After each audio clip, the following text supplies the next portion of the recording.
All right, let's dive deep today. We're going to be exploring Viktor Frankl's Man's Search for Meaning. Oh, yeah. This one, it's a good one. Yeah, I'm really excited about this one.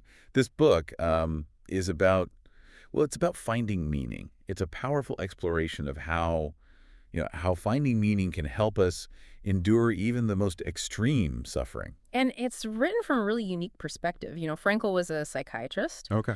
but he also survived the horrors of Nazi concentration camps. So his experiences during the Holocaust really, really shaped his thinking. And they led him to develop logotherapy. Logotherapy. Okay, we're going to get into that. But I think before we even do that, I really want to understand the foundation of his work. Right. What was life actually like in those camps? I mean, how did people even function? I mean, under those conditions, it's hard for me to wrap my mind around that. Well, you have to remember it was a deliberate system. It was designed to strip people of their humanity. So try to imagine like arriving at Auschwitz, right, and having everything taken from you, your possessions, your clothing, even your hair.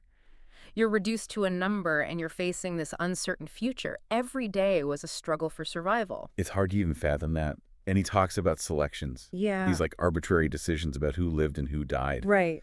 And then he even mentions there's this detail that really surprised me. I think it's early on in the book. He talks about finding himself smiling during a particularly grim moment. Yeah. And it was so jarring to me. It's almost hard to picture that. Yeah, and it actually highlights a key element of Frankl's theory, Okay. which is that even in those circumstances, our minds are going to seek to protect us and Yeah. to adapt. And this, what might seem like a blunting, right? Yeah. It's not about denying the horror of what's happening, but it's about finding a way to just keep going.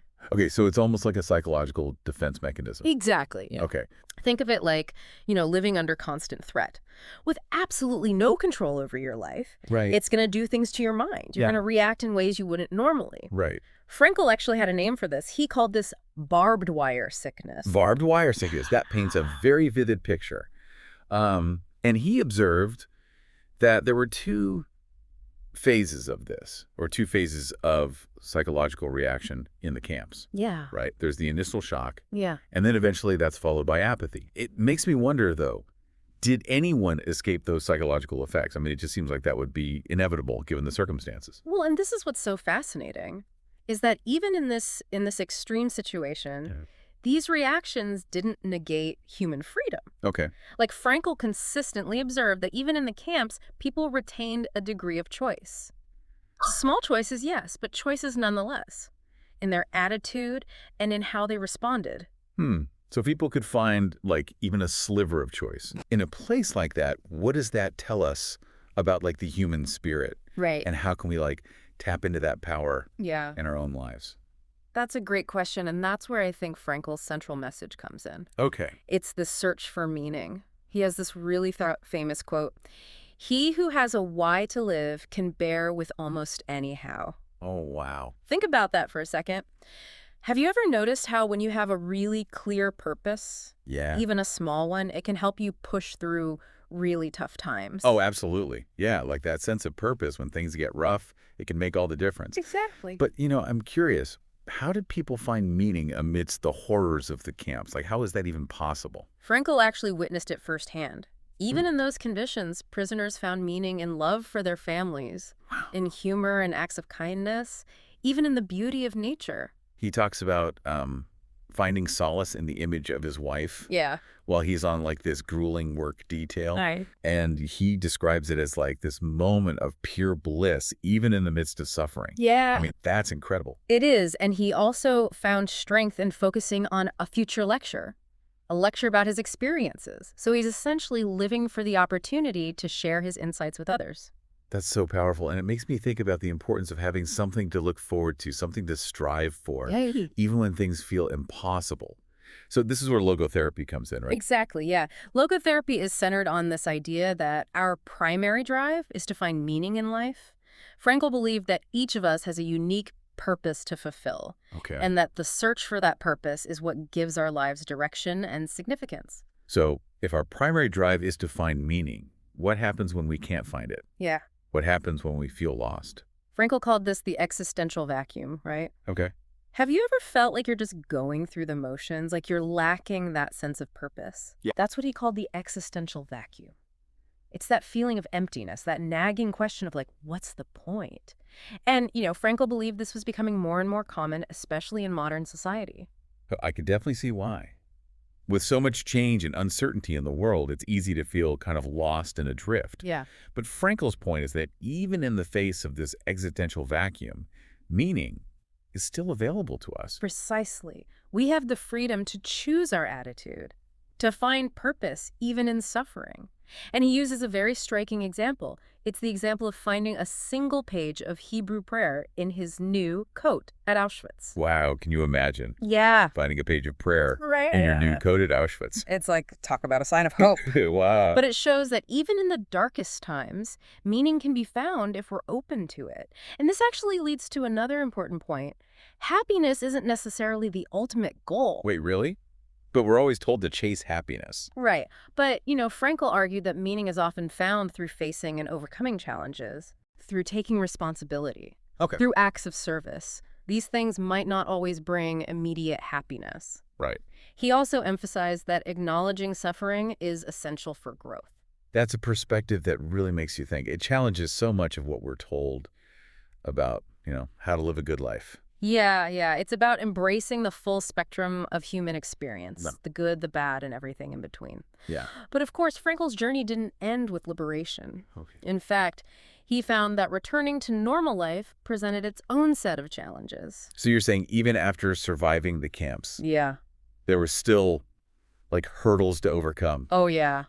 That's profound. What kind of challenges did they face? Well, Frankl actually described his own feelings after liberation as a mix of things, like unreality, Okay. numbness, and he actually talks about having to relearn how to experience joy. Wow. Imagine that, having to relearn joy. Yeah. It's a stark reminder that trauma has a long-lasting impact. It makes sense when you think about the psychological shift, Yeah. like going from 0 to 60. Years of unimaginable hardship, and then suddenly you're free. He actually compares it to, have you ever heard of the bends? Yeah. That condition, that diverse experience when they surface too quickly? Right. It's like the... Wow, that's a powerful analogy. Yeah. He's basically saying that going from extreme pressure to sudden freedom can be psychologically disorienting, Yeah. even dangerous. Exactly, yeah. And, not everyone had a smooth transition. Right. Frankl noticed that some former prisoners faced psychological dangers like bitterness, Okay. disillusionment, and even misplaced aggression. After all they endured, it's heartbreaking that some struggle to even cope with freedom. It is, but, Frankl's insights have implications far beyond just the specific experiences of concentration camps. Okay. He emphasizes the importance of finding meaning, even in the seemingly small things. Okay. Our work, Yeah. our relationships, Right. even the challenges we face. But finding those sparks of purpose Yes. that keep us going, Exactly. even when life throws us curveballs. He challenges this idea that we need to have it all figured out to live a meaningful life. Okay. He believed meaning unfolds gradually through our experiences and the choices we make. So it's more about the journey than the destination. I think that's a great way to put it, yeah. It's about being open to new experiences, to growth, and to the unexpected ways in which meaning reveals itself. Okay, so before we wrap up, I kind of want to just touch on the key takeaways from our deep dive into man's search for meaning. Well, finding meaning is a crucial part of the human experience. Okay. It helps us overcome adversity, endure suffering, and live more fulfilling lives. Right. And this meaning, it's not always found in pleasure or comfort. It's often found in responsibility, Yeah. in action, and in service to something greater than ourselves. It's a powerful message of resilience and hope. It really is, and it leads to a really important question for all of us. If Frankl could find meaning in Auschwitz, how can we apply his lessons to find meaning in our own lives, no matter the challenges we face? He called this tragic optimism, the ability to find meaning and purpose even in the face of tragedy. That's a powerful concept, finding that glimmer of hope, Yeah. even when things feel dark. Absolutely. And while we may not all experience suffering on the scale that Frankl did, Right. everyone faces challenges, Yeah. setbacks, losses. So the question becomes, how do we choose to respond? Yeah. How do we find meaning in the midst of those experiences? And, Frankl observed something else quite profound. Okay. He noticed that some people even find meaning in unavoidable suffering. It's a testament to the strength of the human spirit. You've given me a lot to think about today. As Frankl's work shows us, the search for meaning is a journey worth taking. Well, dear listeners, I hope our deep dive into man's search for meaning has inspired you to reflect on your own search for purpose. Remember, even in the face of life's challenges, there's always hope, always a chance for growth, and always the potential to live a life that matters. Keep searching, keep striving, and never give up on the power of the human spirit. Thanks for joining us on this incredible journey. Until next time, keep diving deep